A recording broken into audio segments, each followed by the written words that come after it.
Okay, I think we can start now. Good evening again, everyone. Welcome us to this training tonight, fundamentals of masters and PhD research. And I believe everybody here can hear me clearly. Okay, I believe so. I think I will receive some facts. Um, sorry, I'm actually recording this class for those people that might not join us early. I believe they will join us later because I'm looking at 58 people on this Zoom class now, and we are more than that on the page.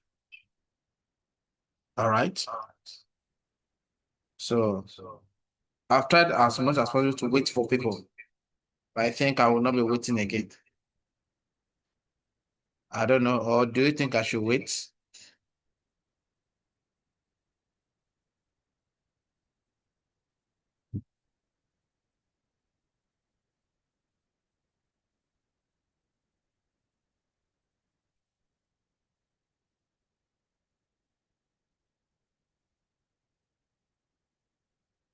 All right, so we'll just start. I believe those people on this platform tonight are people that are ready to embark on their masters, or they are currently on their masters or PhD thesis. Okay. Because some things I'll be saying tonight, um, basically will be for those people that in this kind of area. So if you are not in this area or you are not planning to be in this area of masters or PhD research, this might not be your class, or you are just trying to gain the knowledge. Are you with me? Because since this flyer has gone out, I've seen people chatting me up on how the training will be the training will it be from beginners to the advanced. This class tonight is basically fundamentals of masters and PhD research. Fundamentals, critical things that we need to put in place, critical things that we need to know if you want to have a successful research as a postgraduate student. All right, I've encountered a lot of students in my 9 years in the field of research.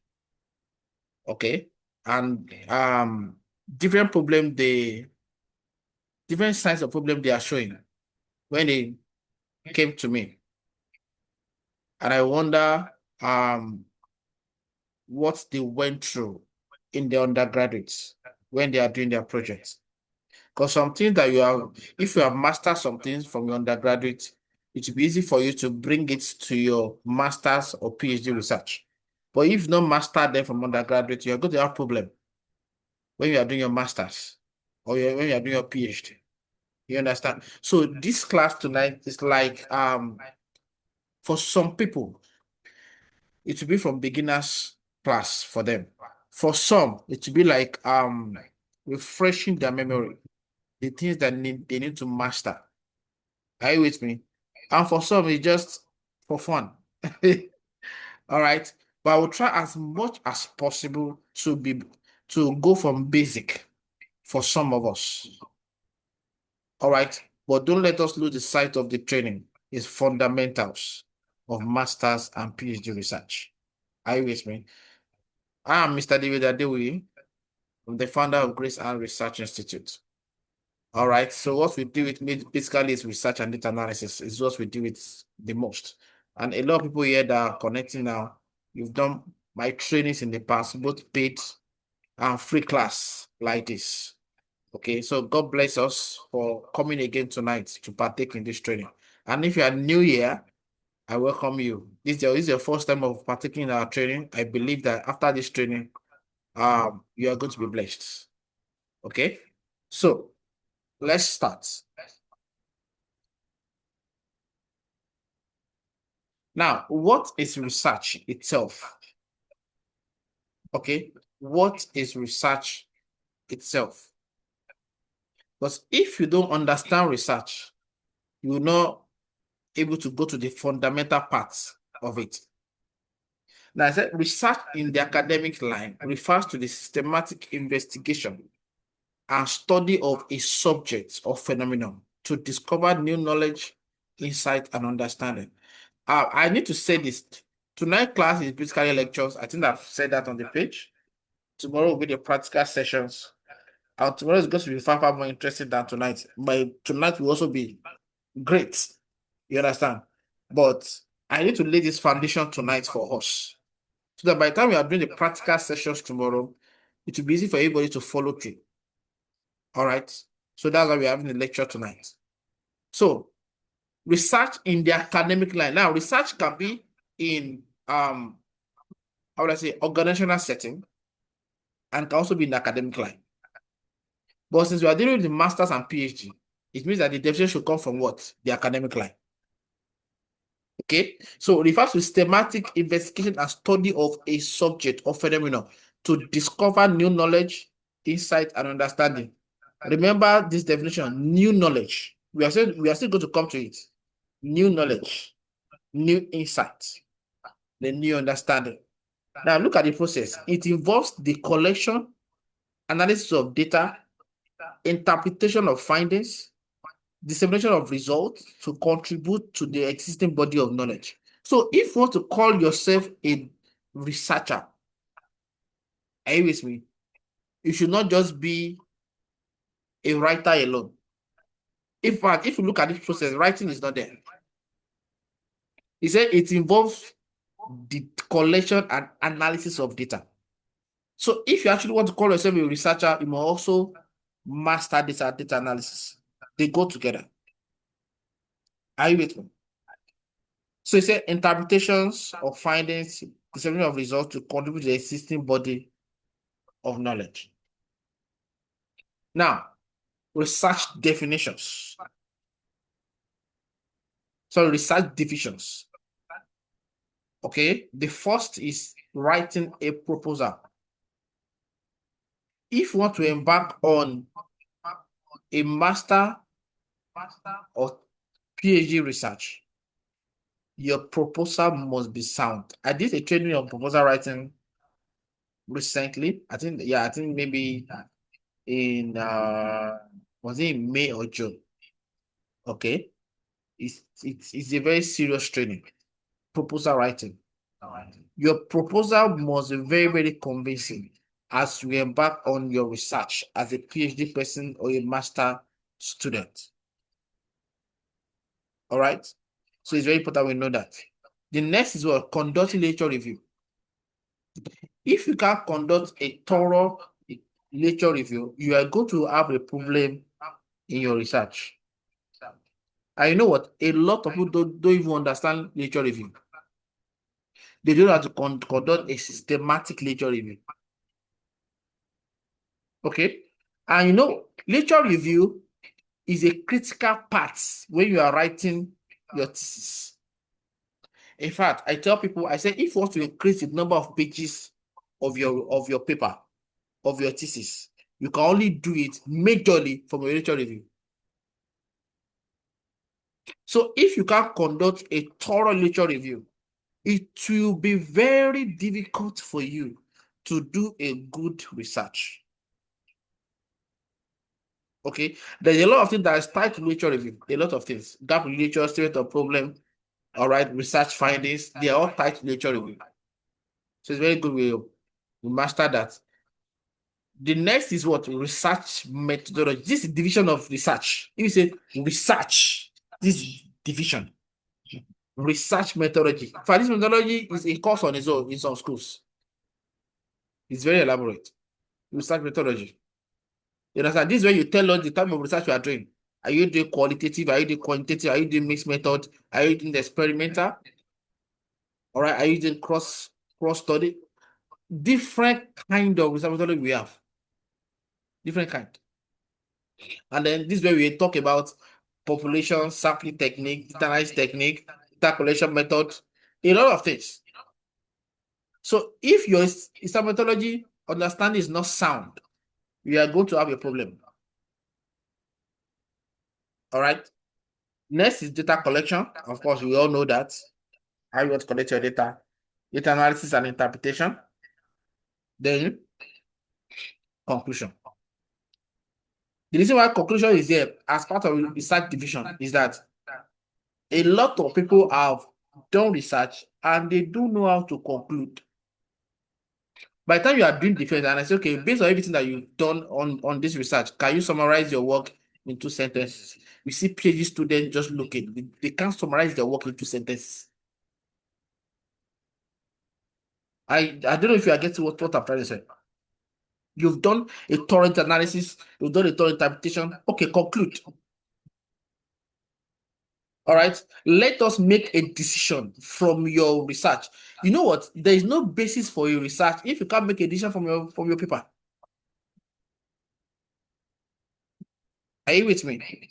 And this thing starts from when a PhD student or a master's student does not even understand his or her own research. You don't even understand the analysis that was done for you.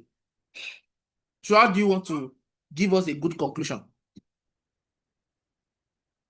So it's very important that we note this division.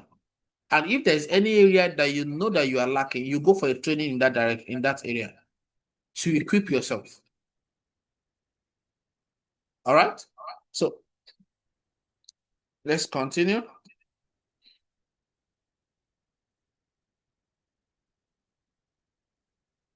Sorry, I'm coming.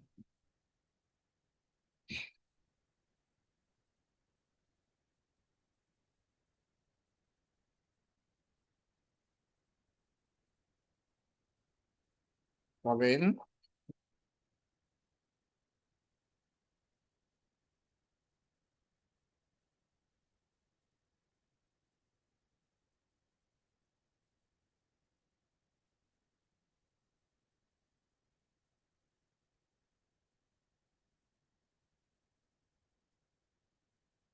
So can you see my screen?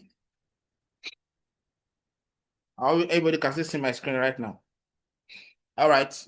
So relevance of research.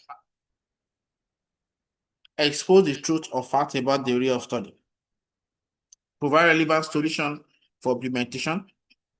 Validate and invalidate relevant existing theories. Provide new frontiers of knowledge. We must put this in our mind as you are embarking on your research.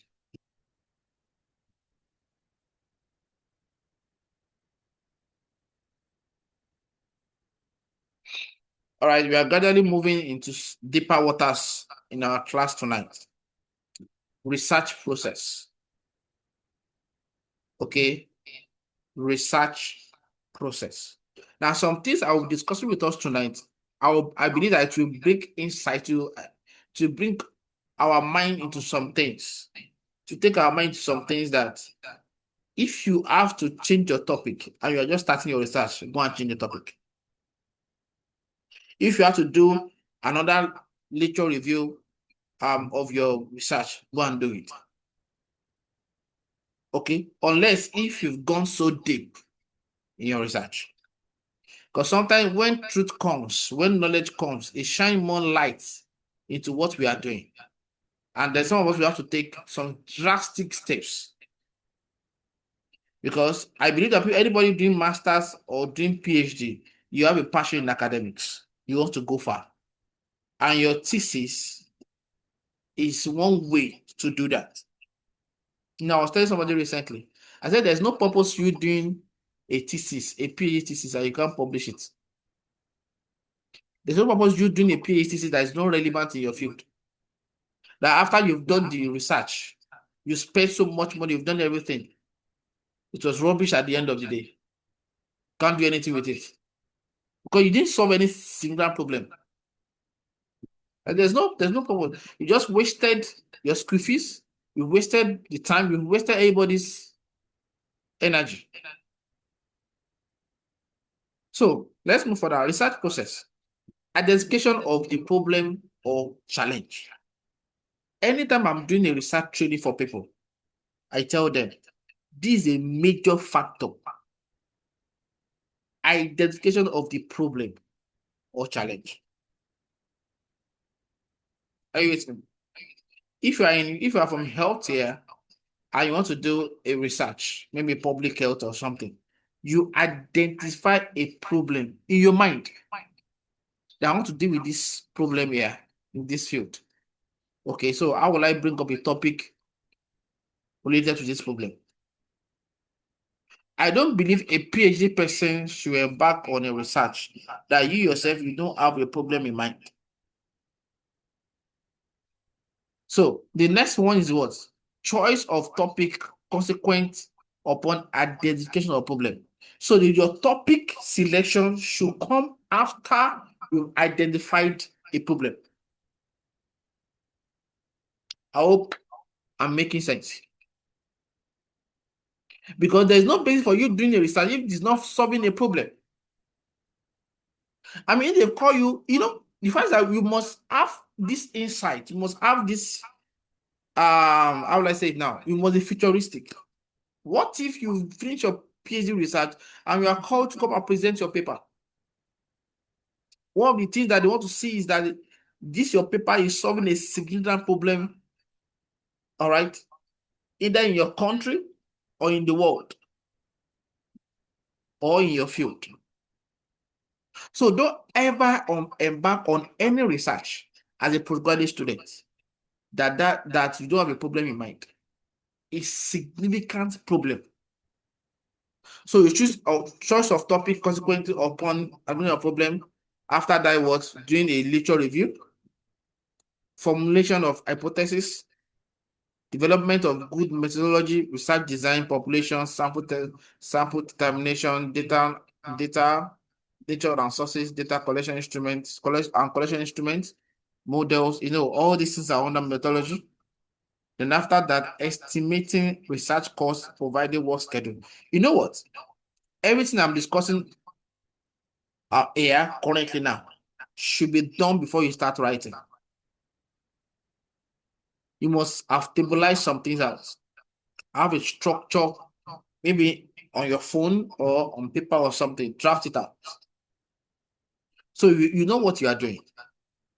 You don't embark on a PhD or master research without not knowing what you want to do. That you now get to the middle of the road. You are now going back. You are now changing topic. No. You will know from the onset that you can't afford this research. When people come to me and say, please, sir, I want to do a mixed study research. I said, do you understand what mixed study is? Mixed study is both quantitative and qualitative. Do you understand what it is? So I asked, what's your time frame? I have 3 months. I said, sorry, you can't do a mixed study. You can't do a mixed study in 3 months. People do mixed study 1 year, they are still on it. Unless if you don't want to collect data. Are you with me? So this part of estimation of research cost is very, very important. If you know you can't afford this, so go for a topic that you can afford. There's no point you getting to research methodology, you are now stranded. Unless if your supervisor is very adamant. But most of the times, supervisor will say, tell the student, bring your topic. Give me 3 topics and justify the 3 topics. So you are the one actually selecting the topic, you are not selecting the process. So after that, after you examine the course, you go for conducting the research, collecting data as necessary. Are you with me? You see, one of the things when you are selecting your topic is what? Is what I actually call it a name. Case study. You cannot select a topic and say you want to choose Southwest. Of course you can. I'm not saying you cannot. You can actually do that if you have the time and you have the resources. If you don't have, then pick location that you can easily address. All right, pick location that you can easily address. Some of the things that you must understand when we are doing masters and PhD research is that your data collection will be serious. One of my friends collected data for, I think, 1,000 and something participants, respondents. He spent close to 1 year collecting that data. He spent another 1 year inputting the data. I'm telling you. The questionnaire was close to 8 pages or 8 to 10 pages. It's my field. So he spent close to 1 year in inputting the data. They analyze. It's a PhD research. But you know what? He picked a location that he can easily get the participant. Despite that, it was close to 1,000 participants, but at least was able to get the participant. He's not looking for them up and down. So from when you are picking your topics and you are tracing this out, have some understanding in mind. My data collection. Where will I collect my data? Who are my respondents? Can I access them? So it's very important. Then next was carrying out the analysis. If you are just starting your research, go and learn analysis so that you do it yourself. Even if you are not doing it yourself, still learn it. So that by the time you give it out and the analysis was done and was sent back to you, you can correct it before sending to your supervisor. It's very funny. You're a PhD student, you're a master student. Someone did analysis for you. You just went like that and you submit it to your supervisor like that. You ask the person, please, can you explain to me? I do the explanation. I use voice notes. After I've done the analysis for people, I'll send you a voice note. I will explain everything in details to you. But you to please read this analysis, read the interpretation, you understand it. And I will tell you this in case your supervisor asks you a question, this is what to answer. This is, it's easier for me to do that for somebody that have done the training. The funny thing is that you are the one that will defend this thing. The knowledge matters a lot. That knowledge matters a lot. You must understand you can't be a researcher or you can't be a master student or PhD student and you don't understand the analysis. It should not be held. All right. So carrying out the analysis, which includes hypothesis testing. The next is what? Doing the report writing. We write now. I wrote report writing here, but you know what? That should be around your chapter 4, your interpretation. Even if you're in sciences, you should understand the analysis. The only people that don't do the analysis are people that write long essays. Law students, history, English students, you understand? Every other person does analysis. So the analysis in your field, understand it. So being student research defense where appropriate. This was put there because not all departments do defense. So this is a serious research process. Are you with me? All right, let's go further.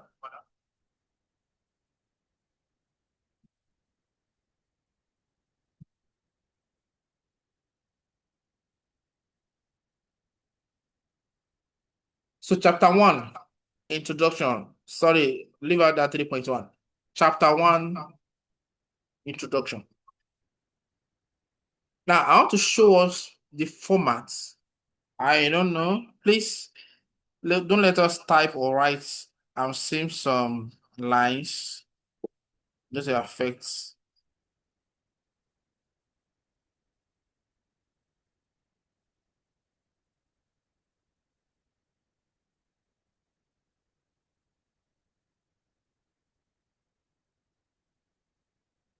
All right, thank you. So, chapter 1, introduction. These are formats. One thing you must we are dealing with fundamentals, right? Fundamentals of masters and PhD research. One of them is formats. Format is very important. Every field has their format, and that's what I'll discuss with us now. Every field has their format. From chapter 1, chapter 2, chapter 3. Now, it goes up far more than field. Local and international universities have different formats. So it's very important before you start writing, before you start your research, get your format right. In fact, you know what? Your correction will start from format. Format like references and citations. All right. The list of the subtopics. The number of pages expected. You know, I tell some people, I say, if you are doing master and PhD research, most of the time, the list of pages expected from you is around 300, 350. To say shouted. I say, you go and ask your, how do I say it now? Your mates or people ahead of you. Ask them how many pages are they writing for their masters. Sorry, for their PhDs. So you must know what, the work you have in your front. You want to read 300 pages in your masters. You must know how to do literature review. You must know how to write a good proposal. You must know something that you have to do for you to achieve that level. So if you have that information from beginning, you can, you can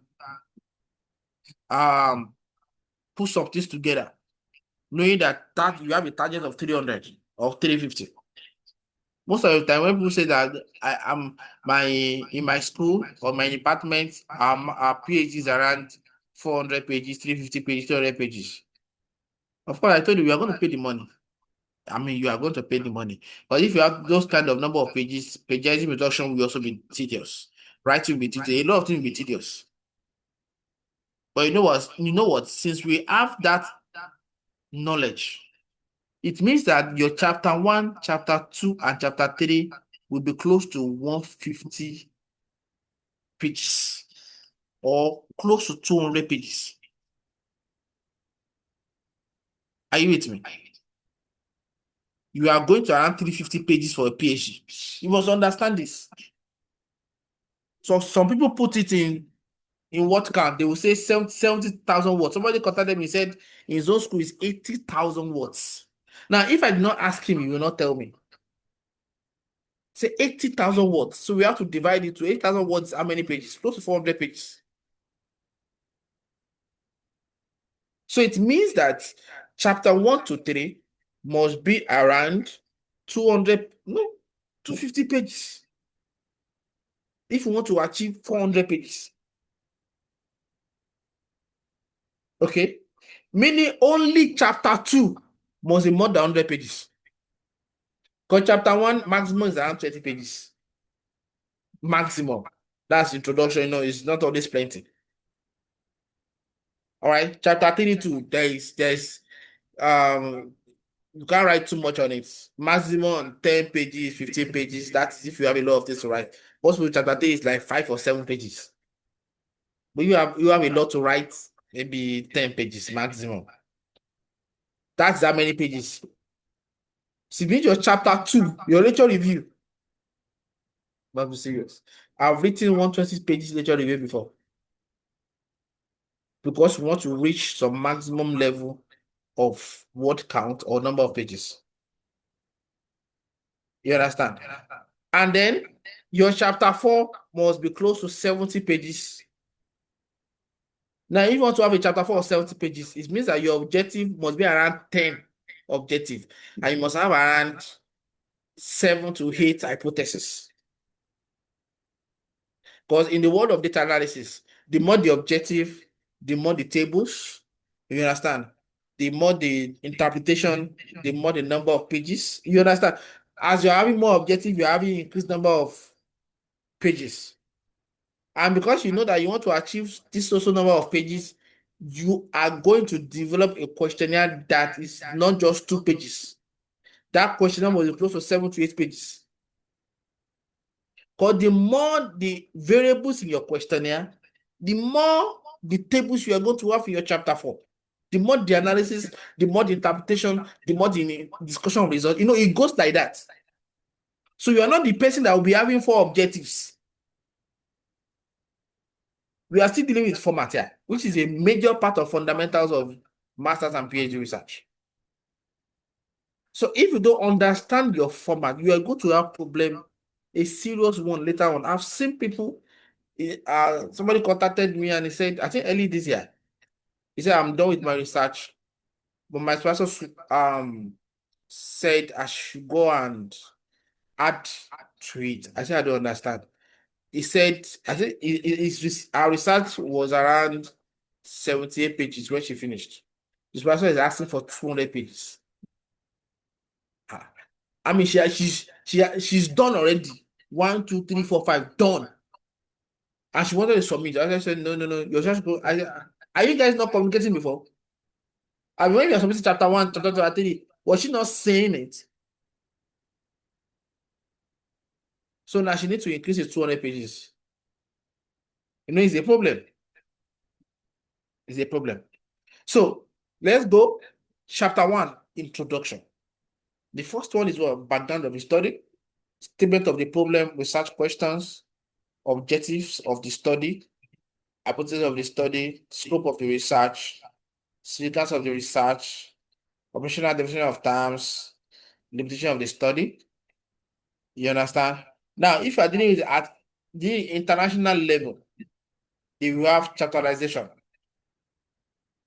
The chapterization, some will have methodology under this chapter 1.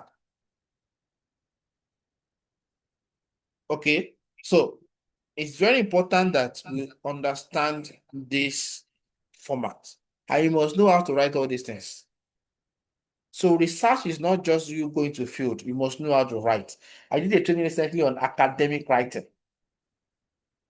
People that took part in my writing and publishing of journals recently that just ended, I took them a class from beginning, academic writing. You must know how to write academically.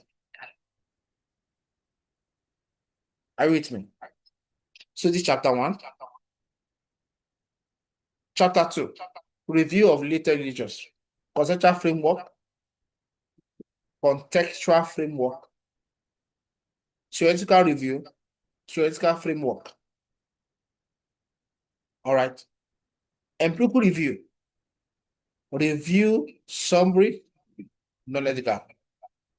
No, I said, now all these formats are giving us these are general formats.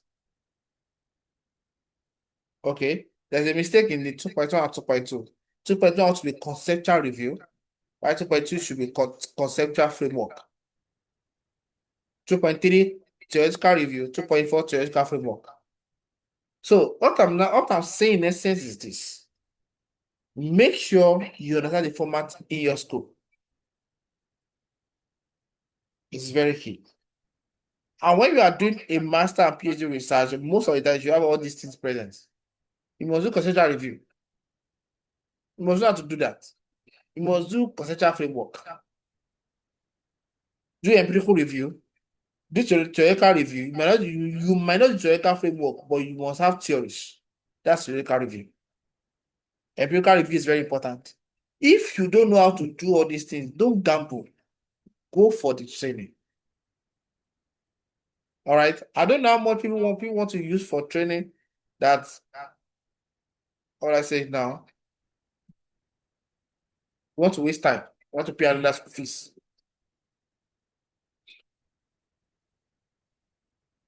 Chapter 3, methodology.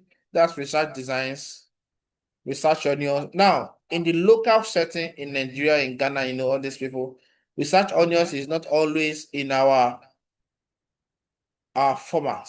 But when you get to international level, research onions is there. That's why you have research philosophies.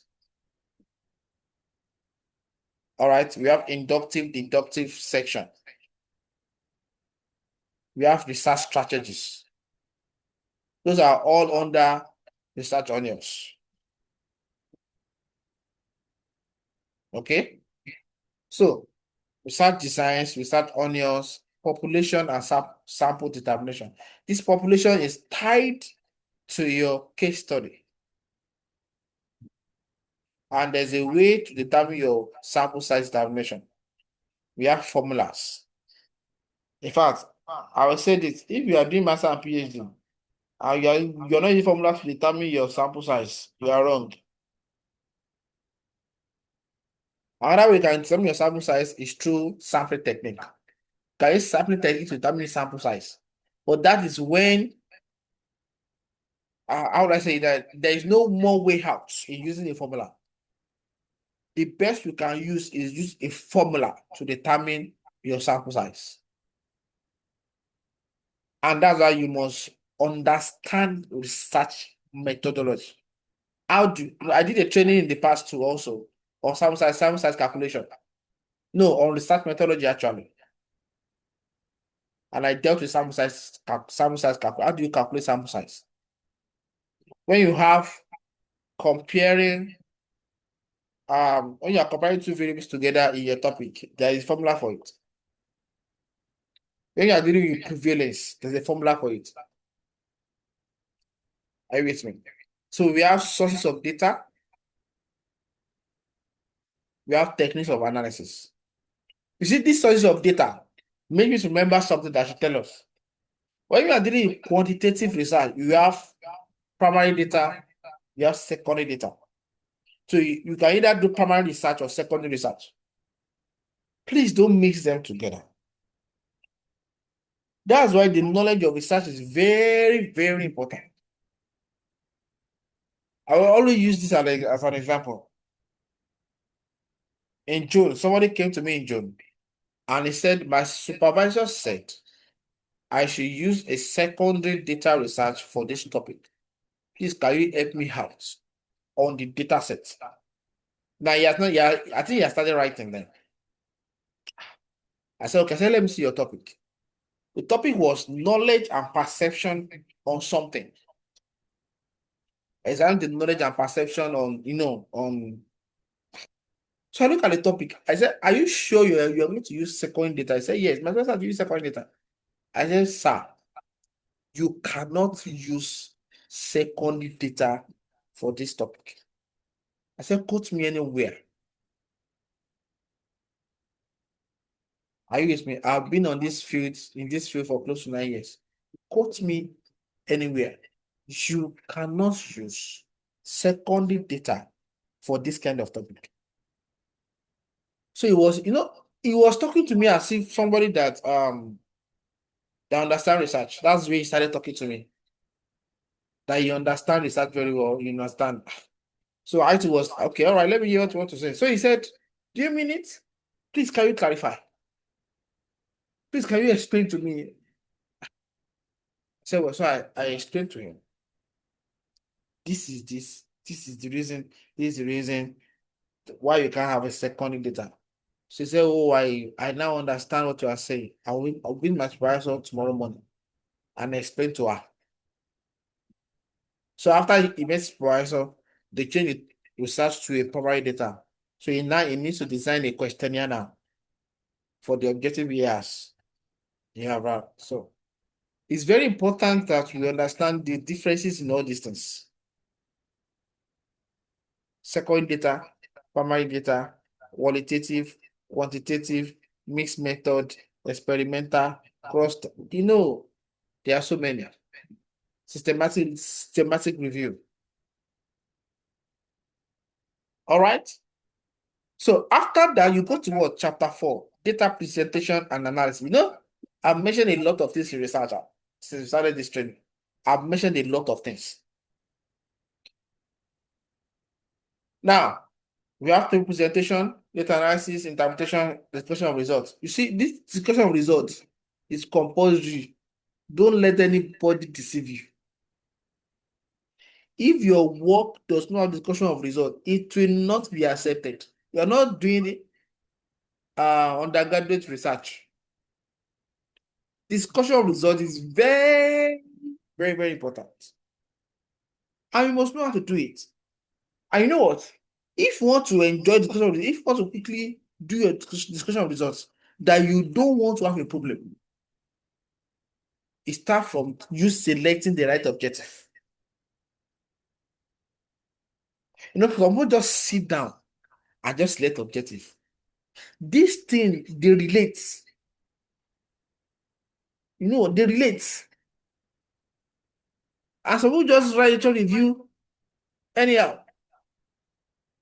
All these things, you are going to meet it in front.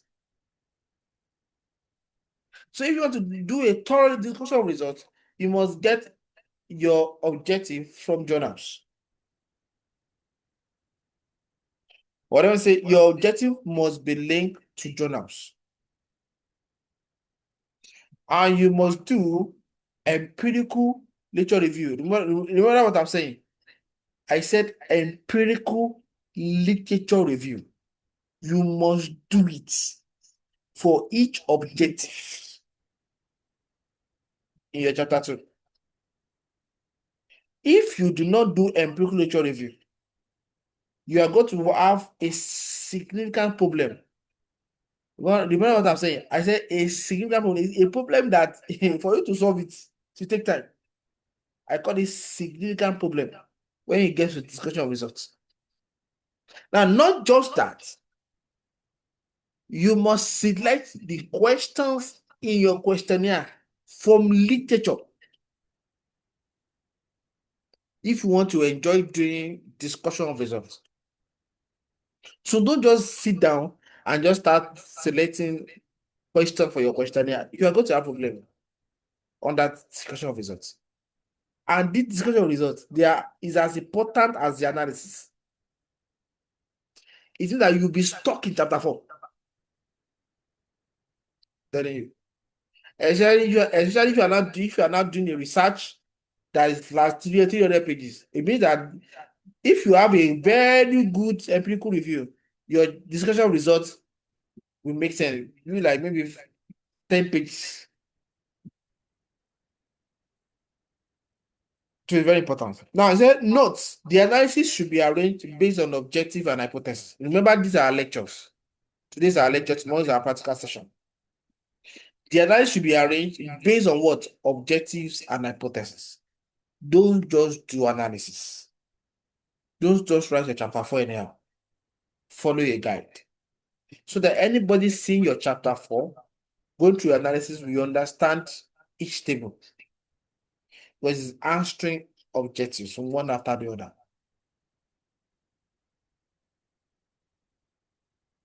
Chapter 5, summary of findings, conclusion, and recommendation.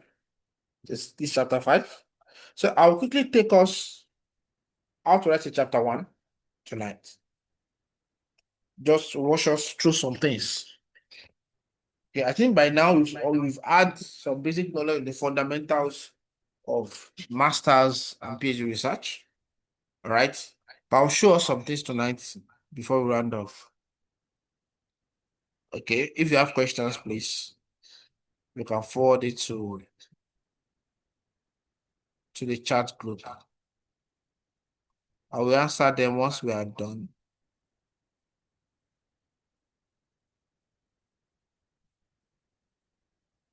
Yeah, the recording will be shared, sir. The recording will be shared. Please, after this, can you share the slides? Yeah, it will be shared too. All right. So what's the empirical review? Okay, empirical review basically is okay, let me just do it practical. Let me just use practical explanation for us. If I'm doing my research now, I'm doing my master research now, and then I finished it, I published it. Okay. Now, you selected a topic that is related to my research. Not exactly my topic, but your topic is related to my research. All right. Now, my analysis, the analysis I ran for my research, and the discussion of results will be your own empirical review in your chapter 2. Because my work is similar to what you are doing. So if you are saying what is empirical review? Empirical review is basically the analysis section, or let me say the interpretation of analysis of journals. You linking them together, you have your empirical review. So you have, according to David, who researched on effect of COVID-19 on global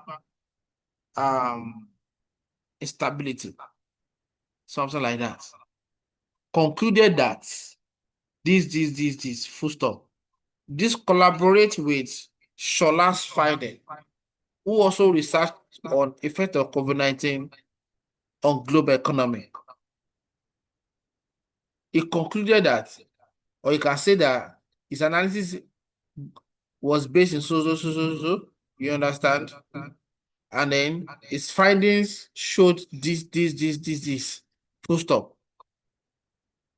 According to another person in China who research on, you understand? So you start linking them together and you do it objective by objective. So the result of a paper is your own empirical review. So that is that. All right, so let's go to brief description of chapter 1. Now, when I'm doing my research class, I tell them, pay attention. The reason why a lot of people find it difficult to write because nobody has given you a format to write. There's a format. Yeah, the format. I'm not talking about this format. Oh. No, I'm talking about format in writing. Says that how do you write this paragraph? There is what? There is a format. I tell people, just follow this format. Once you follow this format, you know how to use journal. You know how to use journals. You know how to write. So look at it now. Introduction, the background to the story. There's a mistake there. Now I said this essentially serves to provide the background environment to the problem. That is the particular circumstances surrounding the problem. Without actually going into giving very elaborate details or the entire history of the relevant area concerned. It should therefore focus on the issues, circumstances surrounding the leucoma, research gap, knowledge gap, or challenges. That's just saying what everything should focus on. But there's a particular way of you writing. This is an important section of research work because it serves as a springboard to the entire exercise. At this stage and at the time of actual conducting research, in this way, it set the tone for the research proposal and actual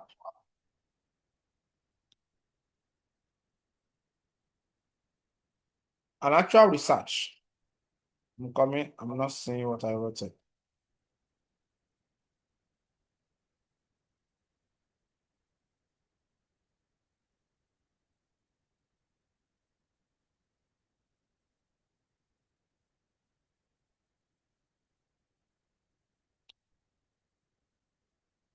Sorry, I'm coming.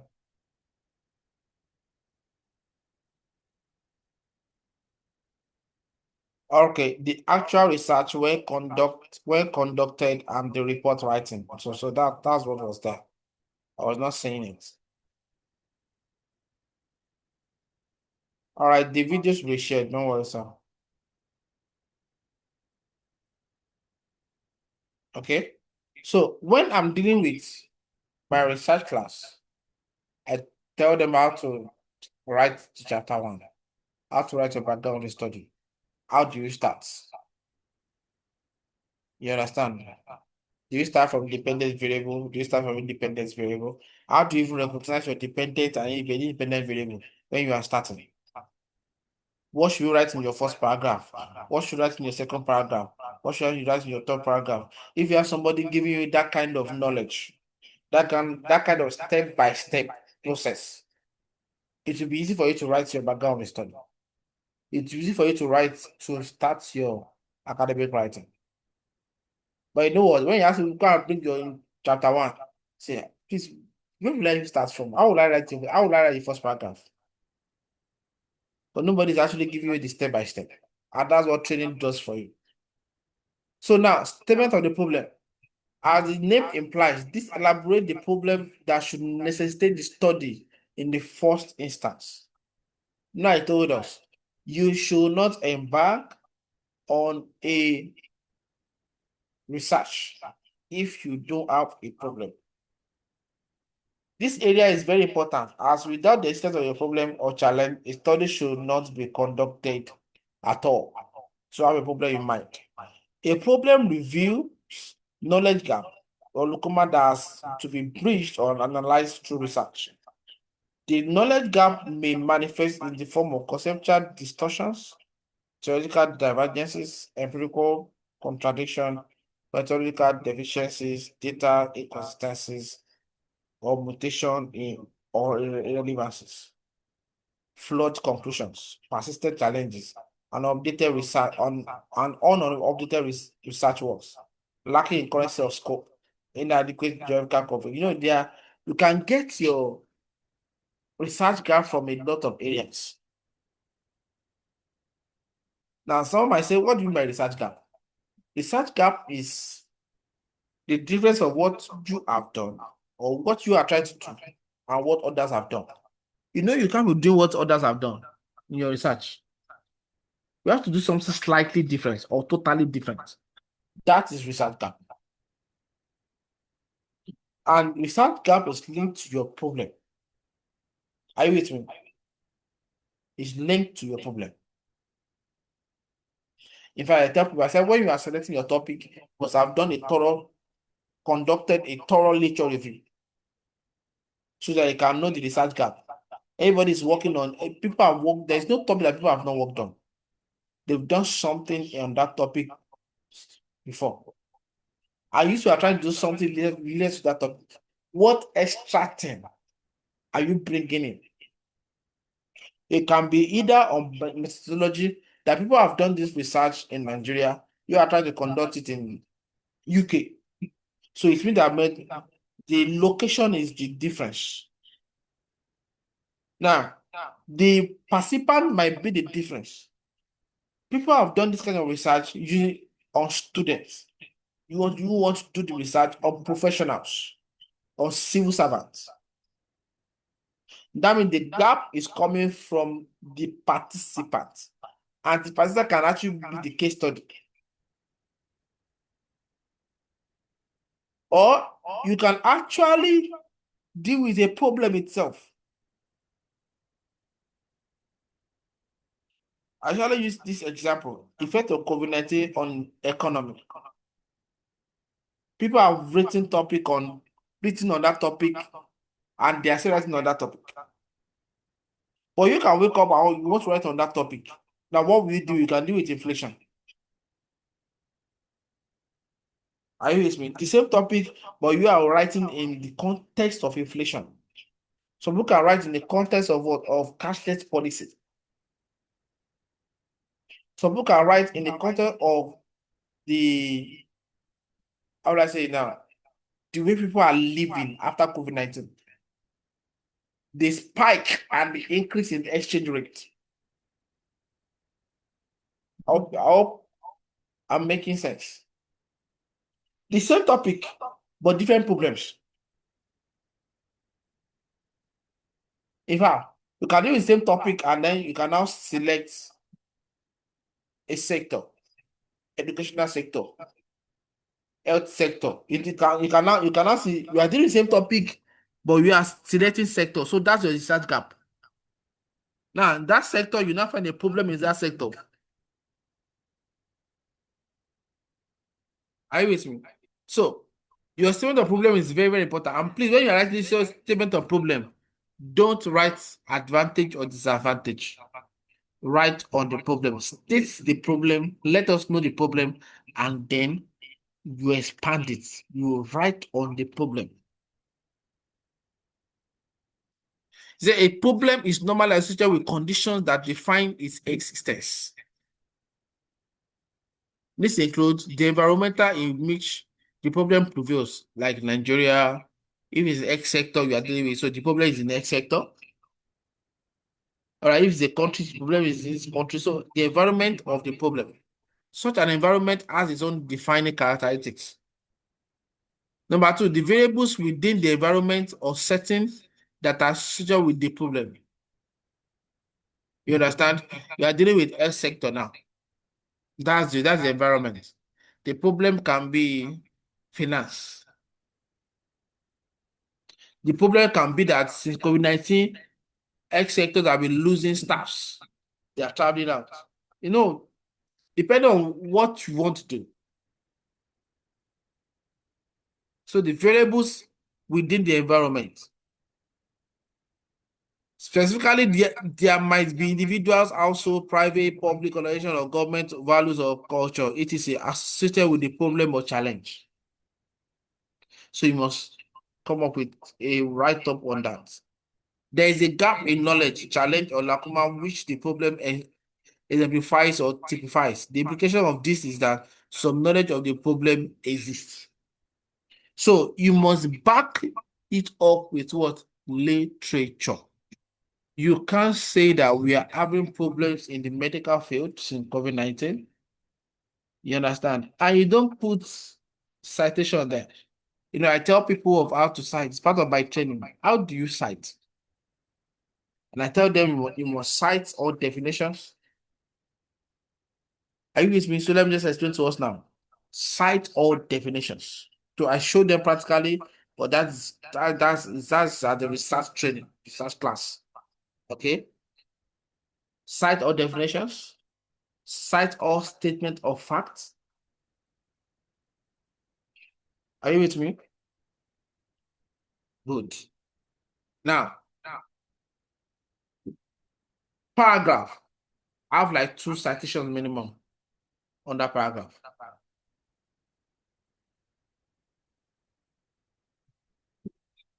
Those 3, they are very important. They are more than that, but let's just talk about those 3. That is citation and references. What are it is that you must cite? Another thing you must cite is you must cite all statistics. Any statistical statement that you make, cite.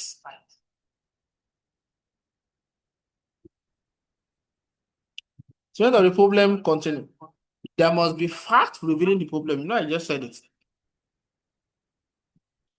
This fact must be up to date and accurate and referable. Show it to certain reliable sources, that's references. These sources could include authorities in relevant areas who have diagnosed and indicated the problem in their proposal. Sorry about that.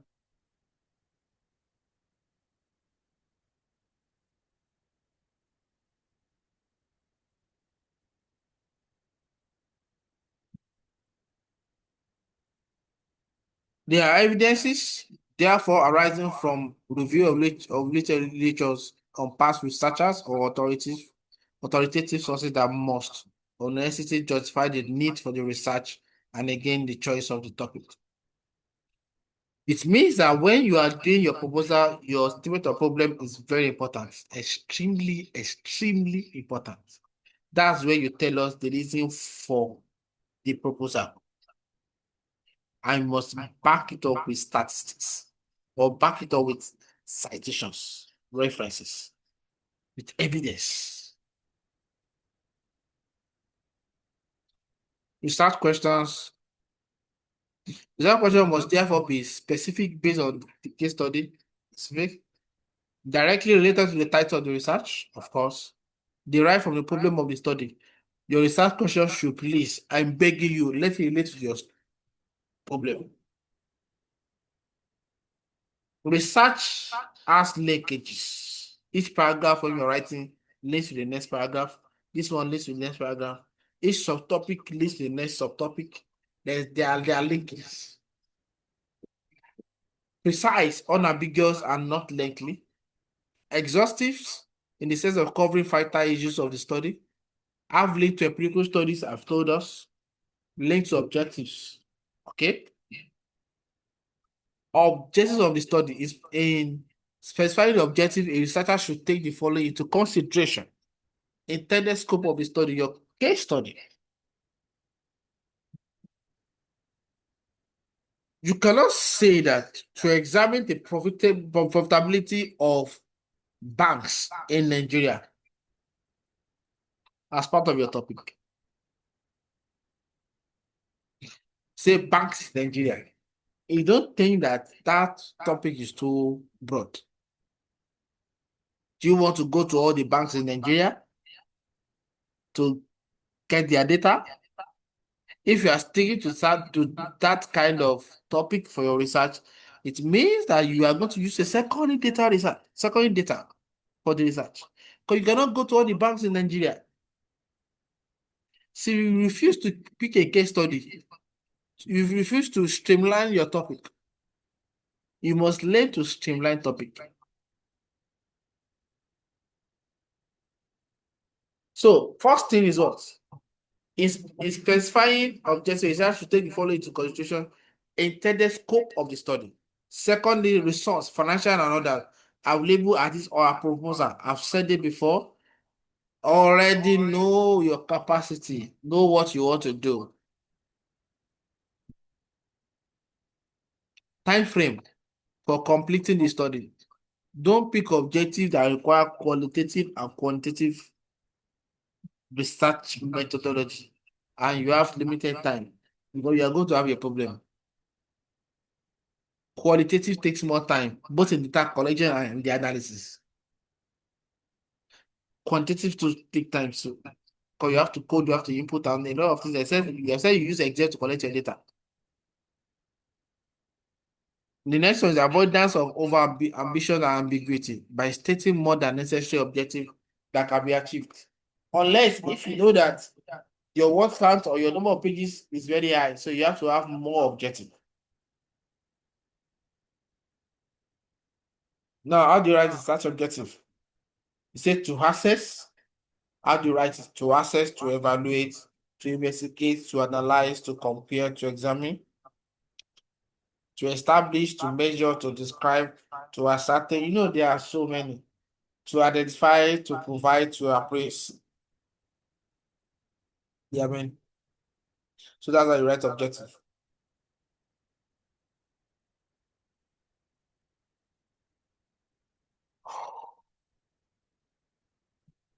Now, hypothesis of the study.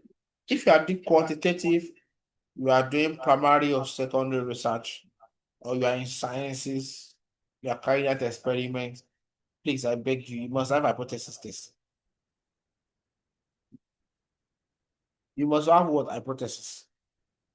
Now, hypothesis is one major factor of research that will give you the opportunity to use some technical data analysis like correlation regression, logic regression, discriminant regression. You understand? Most of the time, if you don't have hypothesis, your analysis can just use only descriptive table graphs, line graph, histogram. You understand? And it should not fly for postgraduate research. It should not make sense for postgraduate research at all. You must have some techniques that is higher than descriptive analysis. And those techniques come under hypothesis testing. So you have two types. We have null hypothesis, we have alternative hypothesis. So they are supposed to be derived from the variables in the objective or the research topic itself. You must know how to put hypotheses together. It's very, very important. Now, significance of the study. This shows the advantage of your work, the justification for your work. You understand? How the study outcomes will contribute to the knowledge, the body of knowledge in a particular area of investigation. So this area is important, especially for master's and doctor philosophy research. At the PhD level of research, it's normally expected that the thesis embodies significant contributions to the knowledge. Are you with me? So it's very important you know how to deal with significance of the study. We will end up soon. All right. Qualities of a good literature review. I told us I will only deal with chapter 1 for us. Others that register for my training will be taking the rest. And then the practical side of everything. Qualities of a good research of good literature review. For a literature review to be considered good, it must incorporate the following. Discussion must relate to the background and problem. Statement under the investigation study, we have discussed issues around the problem. Statements much earlier in this chapter. It must identify and discuss the relevant concept of the study. It must follow the formats, all right, and issues around them, including how they contribute to explaining the problem statement. We must incorporate and discuss relevant theories against the background of the topic. I told us you must have theories in your work. In this respect, some theories may be emphasizing variables of economics and social natures, or even political and psychological nature, however applicable. It should incorporate previous related empirical studies within the context of their methodology, research design. You understand? So when we are dealing with literature review, quality of literature review has the following format: have conceptual review, conceptual framework, have empirical review, have theoretical review. All right, it's very important we note that. So as you are running off, I want to quickly tell you the essential skill for postgraduate research: critical thinking. You know, I told you there's a way to write. I'm not taking us tonight on how to write. That's not part of the training. You learn how to write. So critical thinking, analyze complex information, identify patterns, and make informed decisions. Research skills: design, conduct, report on a research project, time management, time